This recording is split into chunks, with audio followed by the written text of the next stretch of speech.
Your work is doing too much heavy lifting. Your work is working too hard. Your work is playing a role that it was never made to play. What you actually need as a human being is an identity that is separate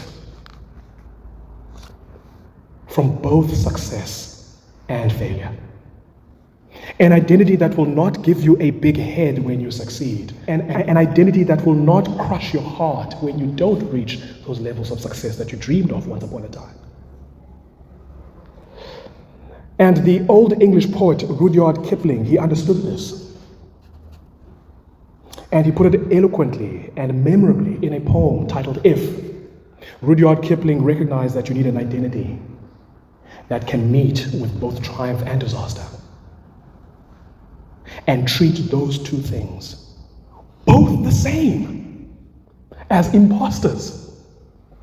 In other words, you need an identity that is formed not by the outcome of your work. Rudyard Kipling recognizes this, but he does not tell us in that poem how we can actually meet triumph and disaster and treat both the same as imposters. And this is where verse 13 comes in. This is where the gospel of Jesus comes in. The gospel says that we can meet triumph and disaster and treat both the same because our identity is received and not achieved. Paul says, verse 13, I can do all things. I can keep my head from exploding in success, and I can keep my heart from collapsing in failure. I can meet both triumph and disaster, treat both as imposters. I can do all things through Christ who strengthens me. But strengthens what about me? Strengthens the core of me. Strengthens my heart, strengthens my mind, strengthens my being, strengthens my sense of who I am. I belong to the Most High God.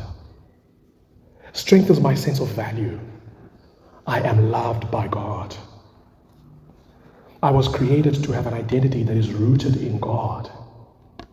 When I rebelled against Him, Christ came into the world in order to give me an identity from God. Christ strengthens me.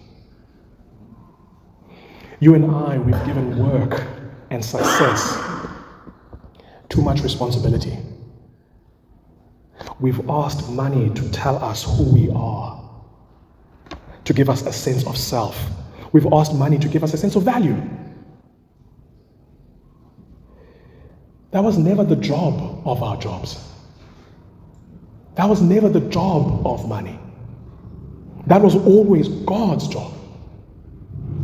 We took money and we put it in God's place. And we asked money to do for us what only God can and should do. We asked our work, we asked our money to give us an identity.